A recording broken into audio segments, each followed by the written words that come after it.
That's a sound guaranteed to get you out of bed in the morning, and a girls' school in South London has just sent 700 alarm clocks to its pupils. It's not just to wake them up, it's to encourage them not to take their mobile phones to bed. Is this a positive step in tackling much publicised issues around mobile phones, social media and teenagers? Or is it an example of a school taking over the role of parents? Well, joining me now are Drew Povey, head teacher of Harrop Fold School, featured in the Channel 4 series Educating Greater Manchester; Joanna Williams, a writer; Chloe Comby, a writer and former teacher; and Annie O'Leary, editor-in-chief of parenting website NetMums. Chloe, is it overstepping the mark when the schools start to tell the parents what they should be doing at home?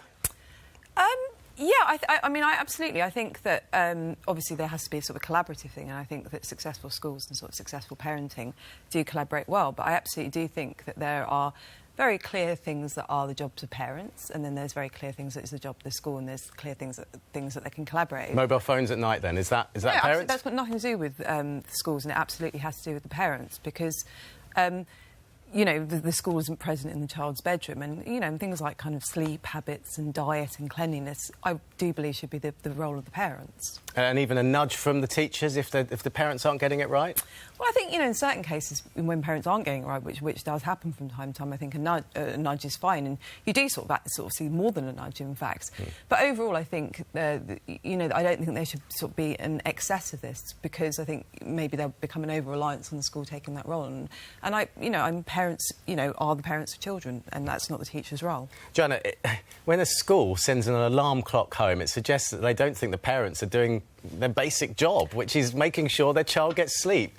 Well, I agree with you, and I think that's outrageous incursion into what is the parents' responsibility.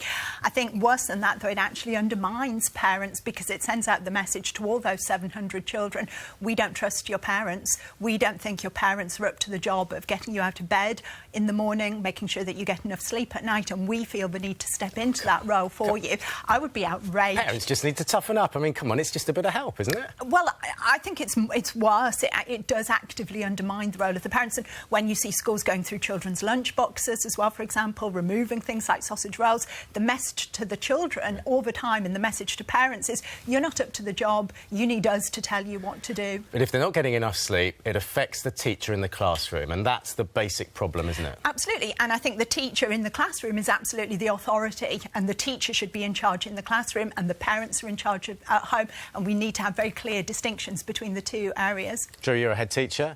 What's your responsibility then? You know, should you be crossing over the border into the parenting role?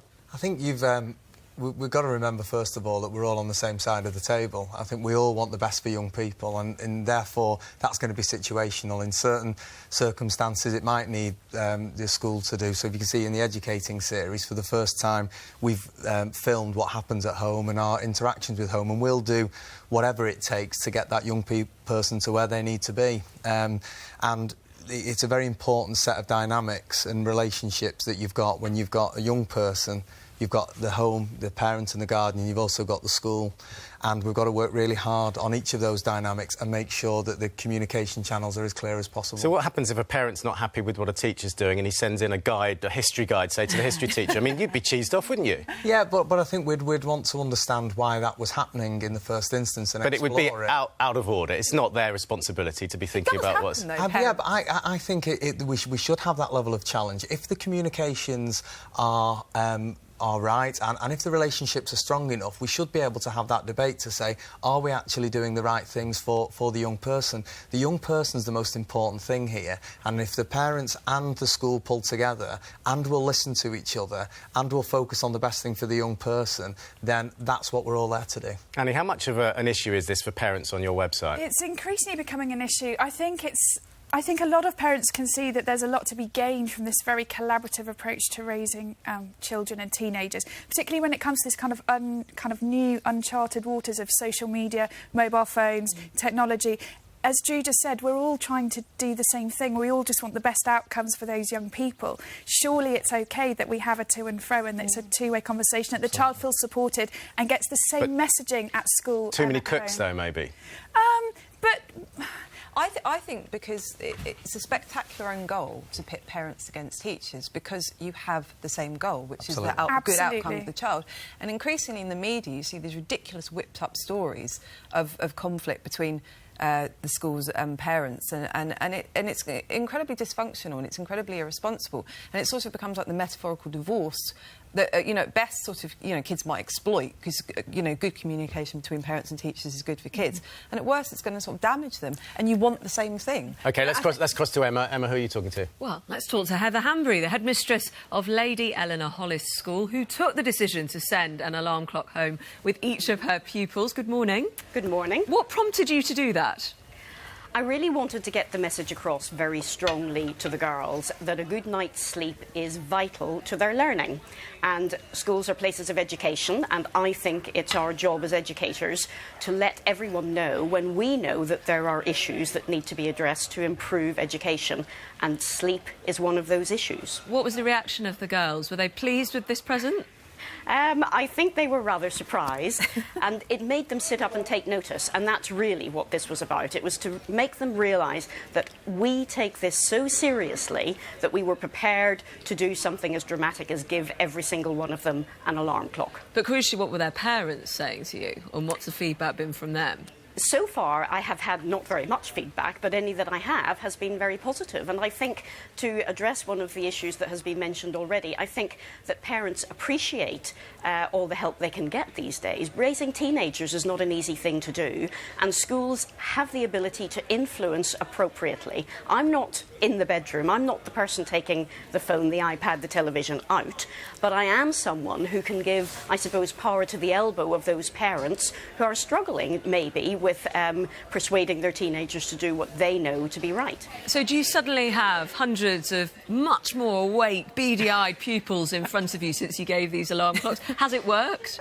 Well, certainly it has provoked a lot of conversation among the girls, and we will be following it up. I mean, this was part of our approach to World Mental Health Day, because it isn't only their learning that's impacted by lack of sleep, it's also, for all of us, our mental health and well-being and physical health and so on are affected by lack of sleep. And so it's provoked a lot of conversation. It's not the end of the conversation as far as we're concerned. It's all about getting the right balance into their lives. Heather Hanbury, looking very well rested. Thank you very much for coming. Thank you very much. Thank you. Sean. And very interesting to hear from the person who actually prompted all that debate. Now, I've got a 19-year-old daughter and a 14-year-old son, and one of the big problems my wife and I have had is social media, late at night, mobile phones. And one of the problems is I could take the mobile phone away, but they know all their other friends are on.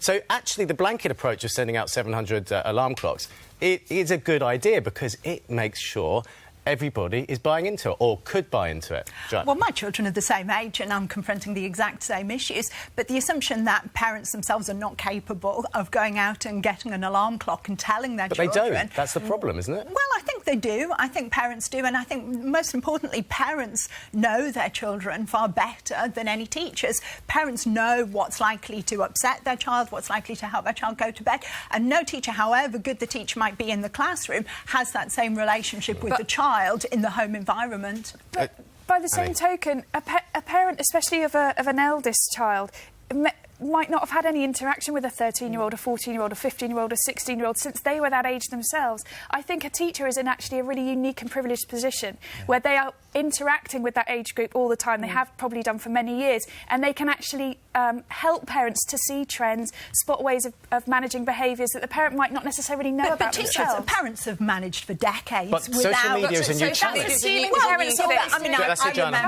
I remember when I was a child, you know, my parents worrying about me reading from the light at the top of the stairs at midnight. That was a big difference to the content on the internet, to be fair. I don't think so. I think every generation we have new problems and new things to panic about, and parents manage and parents work it out for themselves. Drew, are these new problems? We are the new frontier now with social media. We absolutely are, and we've got to be very careful with it. I'm a parent as well, so I'm seeing both sides of this discussion and this debate. How old are your kids? A 14-year-old, 9-year-old, and... So what do you do at home, then? So I will take Tom's, my eldest son, his phone will go out his bedroom at a certain time, because I know that I don't want him on certain things, and I don't want him to be interacting just before he goes to sleep. So I would agree with the comments that have been made by the head teacher this morning, that we do want our young people to get a good night's sleep, and it's all very tempting because I do sleep with my mobile. It's very tempting, isn't it, to pick your mobile up and look at something, or your phone pings, and you're not actually resting and relaxing. And we need young people to be in the right headspace if they're going to perform in the classroom. Let's hear from those naughty people on social media. Emma? Yes, thank you for getting in touch and using those devices. Peter says,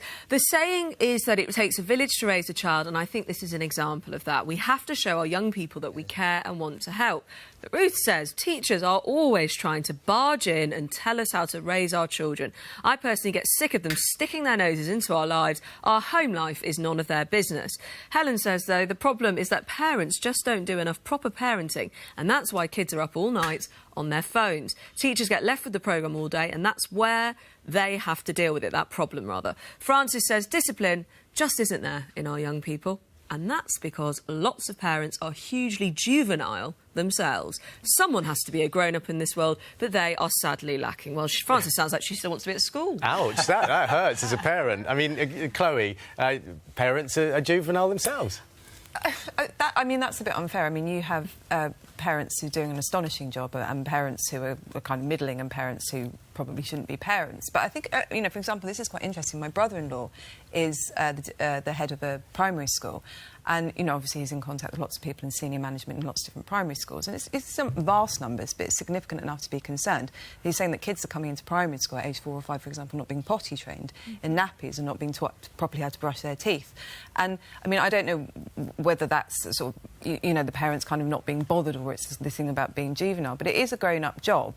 And the requirement is for sort of parents to be grown up. The idea that parents don't talk amongst themselves about these issues, the idea that parents don't worry about these issues and don't take steps to deal with these things in the home environment is kind of patronising in the extreme. So going forward, Drew, how are you going to keep parents on board? I think it's keeping having the dialogue with parents. I mean, we're not trained as parents, are we? So as a parent, you know, we do feel our way through this and we do have to talk to people. And why can't the school be an integral part of those conversations? Yeah. And I think the school should be an integral part. And I also think... Can I carry on? Finish your point, but the alarm is gone, so we're almost out of time. I do think it's really important that we keep those relationships as strong as possible for the good of the child. Great. Well, we heard the...